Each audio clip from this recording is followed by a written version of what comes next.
Good morning students.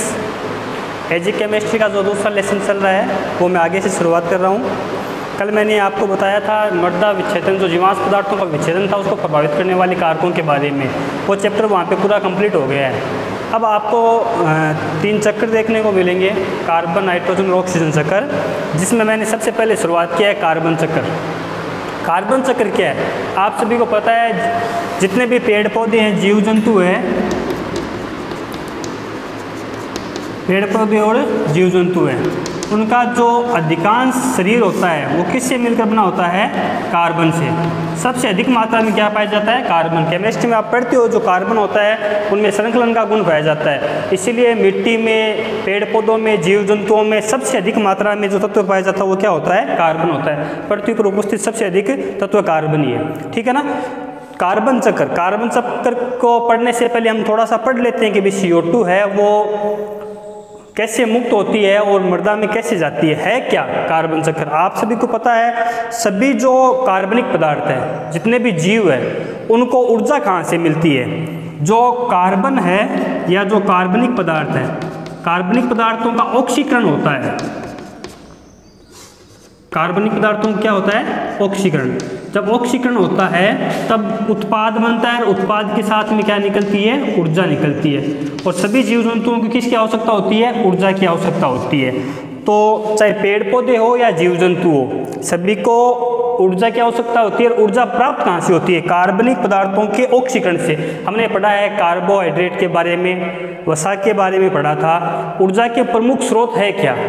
मानव हो चाहे जीव जंतु हो या पेड़ पौधे हो, सबको कार्बोहाइड्रेट, वसा, स्टार्च, जितनी भी शर्कराएं हैं उन सब से क्या प्राप्त होती है? ऊर्जा प्राप्त होती है। और उनका जो मुख्य तत्व होता है वो क्या होता है? कार्बन होता है। तो वो सारे कार्बनिक पदार्थ हो गए। जिन पदार्थों में कार्बन उपस्थित होता है वो सारे क्या कहलाते हैं? कार्बनिक पदार्थ कहलाते हैं। और जब कार्बनिक पदार्थों का क्या होता है? ऑक्सीकरण होता है, तो ऑक्सीकरण से क्या उत्पन्न होती है? कोई उत्पाद बनेगा, उत्पाद के साथ में क्या मुक्त होगी? ऊर्जा। यही ऊर्जा क्या करती है? जीव जंतु और पेड़ पौधों को वृद्धि में, विकास में, जनन में क्या होती है? सहायता करती है क्या कार्बन चक्र? कार्बन चक्र क्या है? जो मृदा के अंदर कार्बन है या जो मृदा के बाहर कार्बन है? मृदा के अंदर या जो मृदा के बाहर, जितने भी कार्बन के तत्व है उनमें क्या होता रहता है? लगातार परिवर्तन होता रहता है। इस परिवर्तन के सामूहिक रूप को हम क्या कहेंगे? कार्बन चक्र कहेंगे। जो कार्बन के तत्व मृदा के अंदर उपस्थित है और जो कार्बन के तत्व मृदा के बाहर उपस्थित है, चाहे वो अंदर हो या बाहर हो, उन तत्वों में लगातार क्या होता रहता है? परिवर्तन होता रहता है। और उस परिवर्तन से क्या होता है? ऊर्जा उत्पन्न होती है। लेकिन हम उस पूरे परिवर्तन को सामूहिक रूप में क्या कहते हैं? कार्बन चक्र कहते हैं। तो कार्बन चक्र जिसे कहेंगे, मृदा के अंदर तथा मृदा के बाहर कार्बन तत्वों में होने वाले परिवर्तनों के सामूहिक रूप को हम क्या कहेंगे? कार्बन चक्र कहेंगे। उसमें देखो एक छोटा सा टॉपिक है CO2 का मुक्त होना। पहले हमें पता होना चाहिए कि जो CO2 है वो मुक्त कहाँ से होती है। जो मृदा से CO2 निकलती है वो कैसे निकलती है? सबसे पहले जो पेड़ पौधे होते हैं उनकी टहनियाँ, पत्तियाँ वगैरह क्या करती है? जमीन के ऊपर गिर जाती है और लगातार उसमें क्या होता रहता है? अपघटन होता रहता है। जैसे जैसे उसमें अपघटन होता है वैसे वैसे उसे एक गैस भी मुक्त होती है, वो होती है CO2, कार्बन डाइऑक्साइड गैस। पादपों के जो अवशेष होते हैं उसमें जो यौगिक होते हैं उनका लगातार क्या होता है? अपघटन होता है। तो अपघटन होने से वो छोटे छोटे अणुओं में तो टूटता ही है, लेकिन साथ में गैस भी निकलती है। कौन सी गैस निकलती है? CO2 gas. उसके बाद में बात करें श्वसन। जिस प्रकार जीव जंतु मानव श्वसन करते हैं उसी प्रकार से पेड़ पौधे भी श्वसन करते हैं। पेड़ पौधों की पत्तियां, टहनियां, शाखा, जड़ें सभी क्या करती है? श्वसन करती है। जब श्वसन क्रिया होगी तो श्वसन क्रिया की एक बात है, सभी जीव जंतु, पेड़ पौधे श्वसन क्रिया में कौन सी गैस लेते हैं? ऑक्सीजन गैस लेते हैं। और CO2 गैस क्या करते हैं? मुक्त करते हैं। तो सभी CO2 गैस मुक्त करते हैं। ये ध्यान रखने वाली बात है। चाहे पेड़ पौधे हो या जीव जंतु हो, सभी श्वसन क्रिया में ऑक्सीजन लेते हैं और छोड़ते कौन सी? CO2 gas. तो पौधे का कौन सा भाग होता है मोस्टली जो मृदा के अंदर पाया जाता है? तो वो होती है जड़ें। जड़ें भी क्या करती है? श्वसन क्रिया करती है। श्वसन क्रिया करेंगे तो वो ऑक्सीजन ग्रहण करेगी और कौन सी गैस मुक्त करेगी? Carbon dioxide. इस प्रकार कुछ थोड़ी मात्रा में जो CO2 मिट्टी के अंदर होती है वो किसके द्वारा उत्सर्जित या निष्कासित की जाती है? जड़ों के द्वारा। ये मोस्टली किसके द्वारा होती है? श्वसन क्रिया के द्वारा उत्पन्न होती है, ठीक है। फिर बात करें जो वर्षा, लगातार बारिश होती रहती है तो जो वायुमंडल की कार्बन डाइऑक्साइड गैस है वो भी क्या होती है? जल में घुलकर कहाँ जाती है? मिट्टी के अंदर चली जाती है, क्योंकि जो वर्षा का जल है वो मिट्टी के अंदर तक जाता है। तो कुछ मात्रा में जो वर्षा का जल होता है वो भी क्या करता है? जो वायुमंडल की CO2 होता है उसको कहाँ लेके जाता है? मृदा के अंदर लेके जाता है। फिर बात करें CO2 की। अब देखो एक CO2 की स्पेशलिटी है, जब CO2 है उसकी थोड़ी मात्रा होती है तो वो जल से क्रिया करती है, जल से क्रिया करके वो या तो कार्बनिक अम्ल बनाती है या कैल्शियम मैग्नीशियम या अन्य धातुओं की क्या बनाती है, कार्बोनेट और बाइकार्बोनेट। इनकी एक खास बात होती है, चाहे कार्बनिक अम्ल हो या कैल्शियम मैग्नीशियम या कोई भी धातु का जो बाइकार्बोनेट या कार्बोनेट होगा वो जल में घुलनशील होता है। देखो जल में घुलनशील और जल में अघुलनशील का क्या फर्क है, जो तत्व या लवण जल में घुलनशील होते हैं वो जल में घुलकर मिट्टी के अंदर चले जाते हैं, और जो लवण है मिट्टी जल में घुलनशील नहीं होते हैं वो मिट्टी के अंदर तक नहीं जाते हैं। उनकी क्या बन जाती है, मिट्टी के ऊपर एक पपड़ी बन जाती है, परत बन जाती है, लेकिन वो मिट्टी के अंदर नहीं जाएंगे।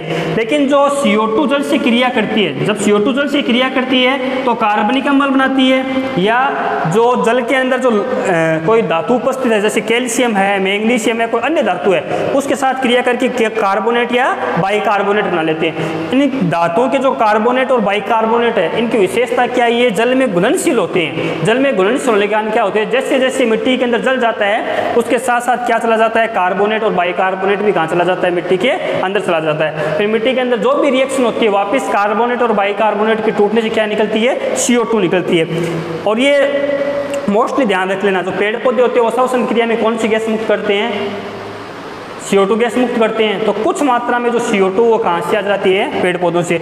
हाँ, उच्च पादप होते हैं वो CO2 है वो लगभग कहाँ से लेते हैं, वायुमंडल से लेते हैं। प्रकाश संश्लेषण की क्रिया आपने पढ़ा है, H2O + CO2 जो रिएक्शन होती है प्रकाश की उपस्थिति में C6H12O6 जो कार्बोहाइड्रेट का निर्माण होता है, आप उसे शर्करा बोल सकते हो, जिसका निर्माण होता है। तो उच्च पादप है वो मोस्टली CO2 कहाँ से लेते हैं, वायुमंडल से लेते हैं। वायुमंडल से लेंगे तो वो CO2 पेड़ पौधों में आ गई, फिर वो भोजन बनाएंगे, ग्लूकोज, शर्करा, कार्बोहाइड्रेट जो भी बनेगा उससे उसकी शाखा बनेगी, पत्ती बनेगी, पेड़ पौधे की लंबाई चौड़ाई बढ़ेगी, और कुछ समय के बाद में क्या होगी, उसकी पत्ती टूटेगी या टहनी टूटेगी, शाखा टूटेगी, वापस कहाँ गिर जाएगी, मिट्टी में जाएगी। तो मिट्टी में उसका अपघटन होगा और मिट्टी में वो क्या करेगी, CO2 मुक्त करेगी। तो देखो मिट्टी में CO2 कहाँ से मुक्त हो रही है, ध्यान रख लेने वाली बात है। ये जो CO2 का मुक्त होना वो हम मिट्टी में बता रहे हैं। सबसे पहला तो जो पादपों के अवशेष होते हैं जो मिट्टी के ऊपर गिरते हैं उनसे मिट्टी के अंदर क्या होती है, CO2 मुक्त होती है। दूसरा जो जड़ें शोषण करती है मिट्टी के अंदर उनके द्वारा CO2 मुक्त होती है। तीसरा जो वर्षा का जल होता है वो भी CO2 के साथ क्रिया करके उसको कहाँ ले जाता है,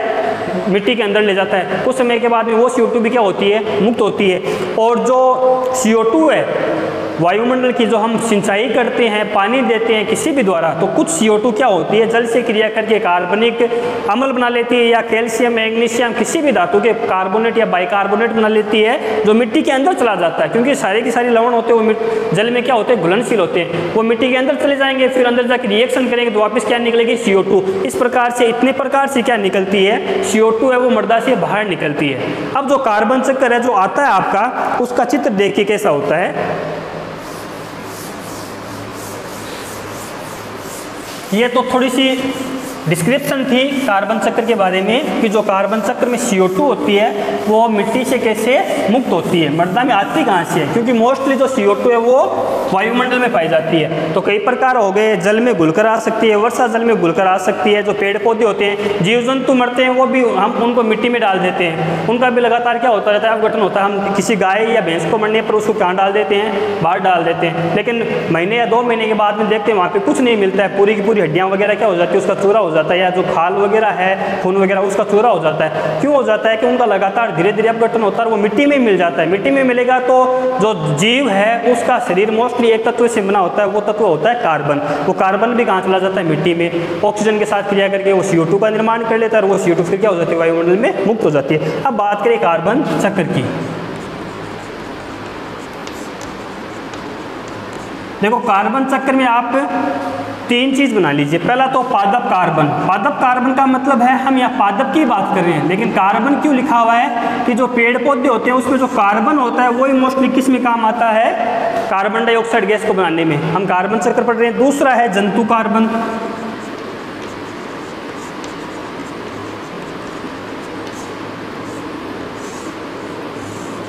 ठीक है, पेड़ पौधों को कौन ग्रहण करते हैं? जीव जंतु ग्रहण करते हैं। तो जो पेड़ पौधों में कार्बन होता है वो कहाँ चला जाता है? जंतुओं में। हालांकि जंतुओं का सेवन पेड़ पौधे नहीं करते। तो ये तीर का निशान इधर कर दिया है। इधर करने का मतलब क्या हो गया? जो पेड़ पौधे होते हैं, फल फ्रूट जो भी है, किसी पादप का तना खाने या योग्य है, किसी का फल है, किसी की जड़ है, उन सबको कौन ग्रहण करते हैं? जंतु ग्रहण करते हैं। तो जो पादपों में जो कार्बन होता है वो कहाँ चला जाता है? जंतुओं में।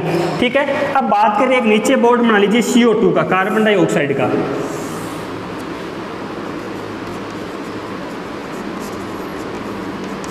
Carbon dioxide CO2। ठीक है, अब जंतु कार्बन की बात करें। जंतु क्या करते हैं? श्वसन क्रिया करते हैं। जंतुओं में क्या होता है? श्वसन होता है। जंतुओं में श्वसन होता है तो कौन सी गैस निकलेगी? CO2 गैस निकलेगी, मुक्त हो गई। इसी प्रकार से हम पेड़ पौधों की बात करें तो पेड़ पौधे भी क्या करते हैं? पादपों में श्वसन।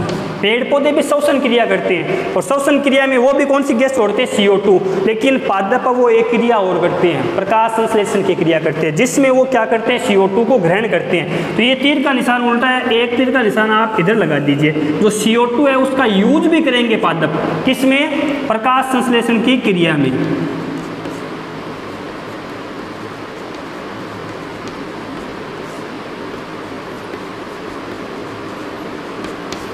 प्रकाश संश्लेषण की क्रिया में क्या होते हैं? जो पेड़ पौधे होते हैं वो वायुमंडल की कार्बन डाइऑक्साइड को क्या करते हैं? ग्रहण करते हैं। अब आप सभी को पता है पेड़ पौधे होते हैं उनमें भी लगातार क्या होता रहता है भाई? जो शाखाएं हैं, पेड़ पौधे हैं, पतझड़ में क्या होते हैं? गिरते रहते हैं। गिरेंगे तो वो कहाँ के गिरते हैं? मिट्टी में गिरते हैं। जीव जंतु भी जब मरते हैं वो भी हम उसको किस पे डालते हैं?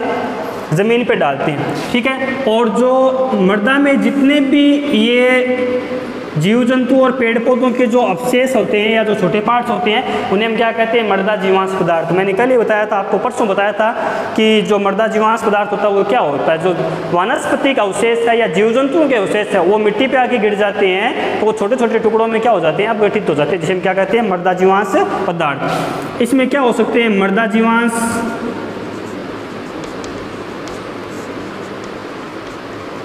पदार्थ। इसके अलावा क्या हो सकते हैं? जो जीवाणु पाए जाते हैं, बैक्टीरिया पाए जाते हैं, वो मिट्टी के अंदर ही पाए जाते हैं। ये तो मृदा जीवांश पदार्थ तो क्या हो गए? जो पेड़ पौधे हैं, बड़े पेड़ पौधे हैं, बड़े जीव जंतु हैं जो मिट्टी के ऊपर पाए जाते हैं, वो लगातार क्या होते हैं?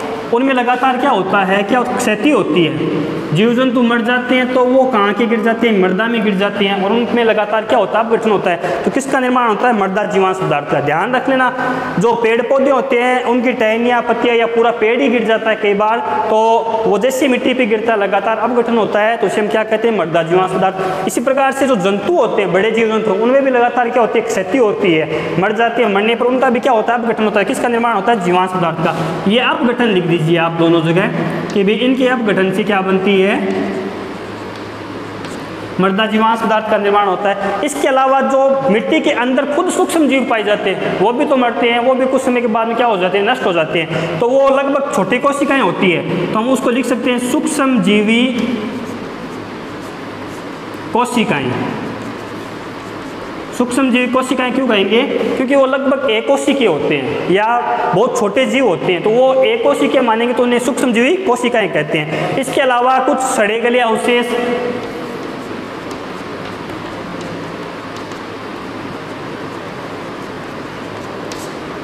वो भी क्या कहलाते हैं? मृदा जीवांश से मिले हुए रहते हैं। अब देखिए, दो प्रकार के जीव होते हैं। ये जो मृदा जीवांश पदार्थ है, सूक्ष्म जीव कोशिकाएं, सड़े गले अवशेष है, वो सारे के सारे मिट्टी के अंदर रहेंगे। मिट्टी के अंदर रहेंगे तो लगातार उसका क्या होता रहेगा? अपघटन होता रहेगा। जब इनमें लगातार अपघटन होता है तो इनसे भी कौन सी गैस निकलती है? CO2। सूक्ष्म जीवों के द्वारा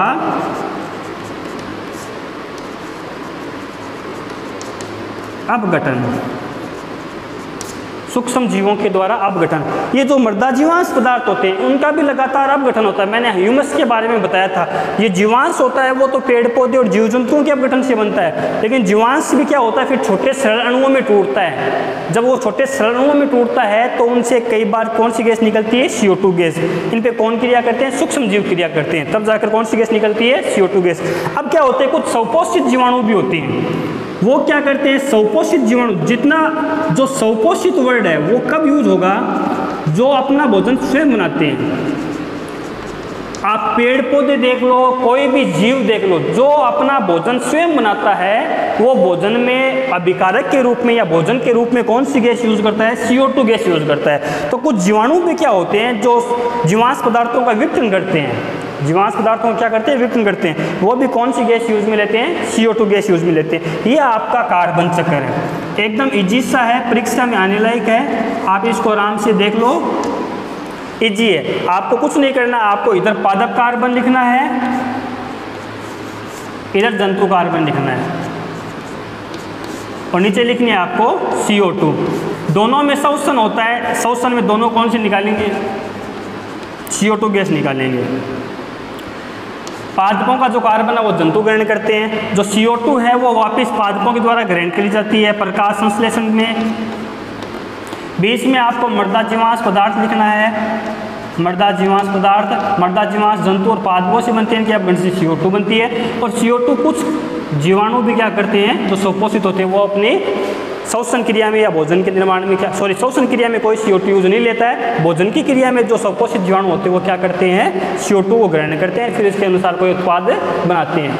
ठीक है बच्चों, ये आपका कार्बन चक्र है वो कंप्लीट हो गया है। ठीक है, धन्यवाद।